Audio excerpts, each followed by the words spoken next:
आज जो भी फैक्ट्स मैं आपको बताऊंगा उसके रेफरेंसेस साइड बाय साइड यहाँ देखने को मिलेगा। क्वेश्चन ये है, क्यों कोई कोरोना वायरस से मरता है या किसी वायरस से किसी की डेथ क्यों होती है?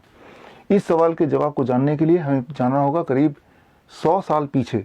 मैं बात कर रहा हूँ 1920 का H1N1 स्पेनिश फ्लू का, दुनिया का सबसे वर्स्ट फ्लू आउटब्रेक, जिसमें करीब 10 करोड़ लोगों की डेथ हो गई, यानी कि उस वक्त के पूरे दुनिया की पॉपुलेशन का 5%। उस 10 करोड़ में 1 करोड़ 80 लाख तो भारतीय थे। काफ़ी समय तक ये माना जाता रहा कि वो वायरस इतना डेंजरस था जिसकी वजह से करोड़ों लोग मर गए। लेकिन अब मेडिकल साइंस को ये क्लियर है कि मरने की असली वजह वो वायरस नहीं था, कुछ और था। मतलब ये कि 1918 से लेके 1920 के बीच में जब भी किसी इंसान में फ्लू पाया जाता, उसे उठा के हॉस्पिटल में डंप कर देते, एक क्रैम्प्ड कमरे में जहां एयर का नामो निशान नहीं था, सनलाइट बिल्कुल भी नहीं था और साथ में न्यूट्रिशन की कमी थी। And that was the cause of the death. उसी वक्त पूरे दुनिया में थोड़े से हॉस्पिटल थे जिनका नाम रखा गया fresh air hospital, open air hospital. मतलब ये कि पेशेंट को बाहर रखा गया ओपन एयर में जहां लगातार सनलाइट भी मिलते रहे, और यही वो लोग थे जो हॉस्पिटल से जिंदा बाहर निकल पाए। तो उस समय के एग्जाम्पल को आज के कॉन्टेक्स्ट में अगर हम देखें तो आज जब भी किसी इंसान में कोरोना वायरस डिटेक्ट होता है या डायग्नोस होता है, उसे इमीडिएटली क्वारंटाइन कर देते हैं। क्वारंटाइन का मतलब उसे एक ऐसी जगह रख देते हैं जहां फ्रेश एयर से कट ऑफ हो जाता है और सनलाइट का नामो निशान नहीं रहता। और ऊपर से खाने के नाम पे प्रोसेस्ड फूड है, पैक्ड फूड है, कुक्ड फूड है, यानी वो पेट तो भर सकता है लेकिन न्यूट्रिशन ऑलमोस्ट नेग्लिजिबल। ऐसे में पेशेंट की जो रिकवरी के चांसेस हैं वो कम हो जाते हैं, यानी कि लंबा समय लगता है। और साथ ही में अगर पेशेंट में पहले से ही कोई बीमारी है, जैसे डायबिटीज़ हो या हार्ट डिजीज़ हो या किडनी फेलियर हो या हाई ब्लड प्रेशर का पेशेंट ऑलरेडी हो, और ऊपर से अगर उसको एंटी मलेरियन ड्रग साथ में एंटीबायोटिक दे दिया जाए, तो ये दोनों दवाइयों की हिस्ट्री है पिछले 40 साल में हज़ारों बार साबित हो चुका है।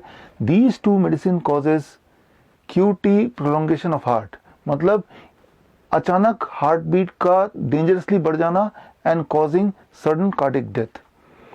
ये देखा गया 27 मार्च के journal of American medical association के रिसर्च पेपर में कि ज़्यादातर जो कोरोना वायरस के पेशेंट की डेथ का कारण है वो है, एटलीस्ट 1/3 पेशेंट की बात कर रहा हूँ, वो है मायोकार्डियल इंजरी। तो मतलब साफ है कि कॉज कोरोना वायरस है या कॉज कोरोना वायरस का ट्रीटमेंट है। जहाँ तो एक तरफ पेशेंट को फ्रेश एयर और फ्रेश ऑक्सीजन या फ्रेश सनलाइट से कट ऑफ कर दिया गया, वहीं दूसरी तरफ हम और आप घर में बंद हो गए, यानी कि हमने भी अपने आप को ऑलमोस्ट फ्रेश एयर और सनलाइट से कट ऑफ कर दिया। एयर और सनलाइट भगवान का दिया हुआ दो दुनिया का सबसे बड़ा एंटीवायरल है, और ये एंटीवायरल ही नहीं, एयर और सनलाइट हमारी इम्यूनिटी को भी बूस्ट करने का सबसे बड़ा इंपॉर्टेंट रोल प्ले करता है। पूरे दुनिया भर से जहाँ जहाँ लॉकडाउन है वहाँ के पेशेंट्स की मेरे पास खबर आ रही है कि उनका ब्लड शुगर अब और बढ़ गया है, उनका ब्लड प्रेशर बढ़ गया है, उनके वेट बढ़ गए हैं, और सबसे खतरनाक बात, डिप्रेशन का रेट भी लॉकडाउन के दौरान कई गुना बढ़ गया है। यानी एक तरफ वो पेशेंट प्रोटोकॉल की वजह से वो और बीमार पड़ रहा है, और दूसरी तरफ हम और आप भी बहुत ज़्यादा बीमार पड़ रहे हैं। ये एक खतरनाक बात है। अब इससे बाहर कैसे निकला जाए, इस सवाल के जवाब को जानने के लिए मैंने पिछले 100 साल के रिसर्च पेपर को खंगाले, और उसमें से मुझे मिले 167 इंपॉर्टेंट रेलेवेंट रिसर्च पेपर। उन सारे रिसर्च पेपर को पढ़ने के बाद मैंने निचोड़ा और मुझे मिला 3 स्टेप प्रोटोकॉल। ये 3 स्टेप प्रोटोकॉल पिछले 4 साल से मैं लोगों को अलग अलग जरिए से बता रहा हूँ, और आप में से हज़ारों लोग ऐसे हैं जिन्होंने H1N1 के टाइम पे, डेंगू के टाइम पे, चिकनगुनिया के टाइम पे या इन्फ्लुएंजा जैसे कोई और फ्लू के टाइम पे ये 3 स्टेप प्रोटोकॉल यूज़ किया और हज़ारों बार अपने आप को ठीक किया। आप में से अगर वो लोग हैं जो जिन्होंने पास्ट में 3 स्टेप प्रोटोकॉल फॉलो करके अपने आप को ठीक किया, तो आप बाकी लोगों के एनकरेजमेंट के लिए वीडियो बनाइए और मुझे भेजिए ताकि मैं उनको दिखा पाऊँ, या फिर आप कमेंट में जाके अपना टेस्टिमोनियल दीजिए ताकि उनको एनकरेजमेंट मिले। और अगर आप सीखना चाहते हैं वो 3 स्टेप प्रोटोकॉल, तो स्क्रीन पे दिए हुए लिंक में जाके एक वीडियो देखिए। वीडियो का नाम है only truth can save the Mankind. आपको पता चल जाएगा किसी भी वायरस से बाहर निकलना बहुत ही आसान हो सकता है अगर आपको मेथड पता है, अगर आपको राइट नॉलेज है। आप में से वो लोग जो बहुत गहराई में जाके इसको समझना चाहते हैं, तो उनके लिए world health day that is 7 अप्रैल को मैंने किताब लॉन्च की थी, मेरी किताब जिसका नाम है corona the scandal of the millennium. ये 1000 पेज की किताब है और इस किताब में वो सारे रेफरेंसेस पूरे के पूरे रिसर्च पेपर्स हैं जिसको पढ़कर आप समझ जाएंगे that the power is in knowledge. अगर नॉलेज सही हो तो आपके मन से डर भाग सकता है, क्योंकि तब आपको पता चल जाएगा किसी भी वायरस से लड़ने के लिए ये जो नॉलेज है वो काफ़ी है जिससे हम किसी वायरस से जीत हासिल कर सकते हैं। तो आप में से वो लोग जो मेरी बात से सहमत हैं कि ये नॉलेज लोगों तक पहुंचनी चाहिए, तो इस वीडियो के माध्यम से मैं आज लॉन्च कर रहा हूं a forum called end of illness.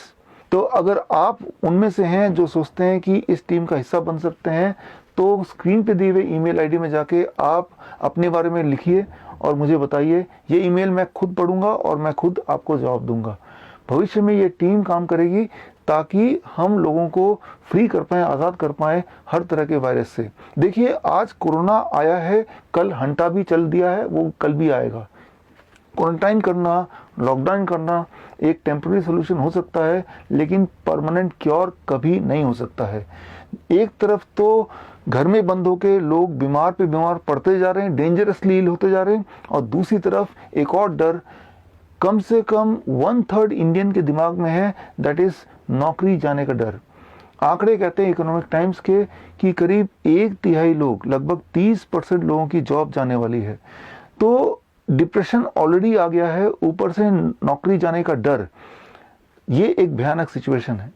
इस सिचुएशन से सिर्फ एक ही तरीका है बाहर निकलने का, वो है अपने आप को एम्पावर करना with the right kind of knowledge.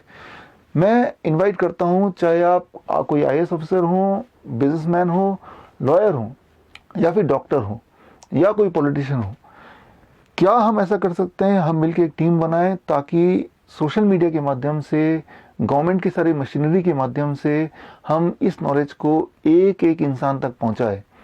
और अगर हमने ऐसा कर दिया तो भविष्य में न जाने कितने वायरस और आएंगे, लेकिन हम सब इक्विप होंगे कि उस वक्त हम खुद अपना डॉक्टर कैसे बने, हम खुद अपना सोल्जर कैसे बने, हम खुद अपना इलाज कैसे करें।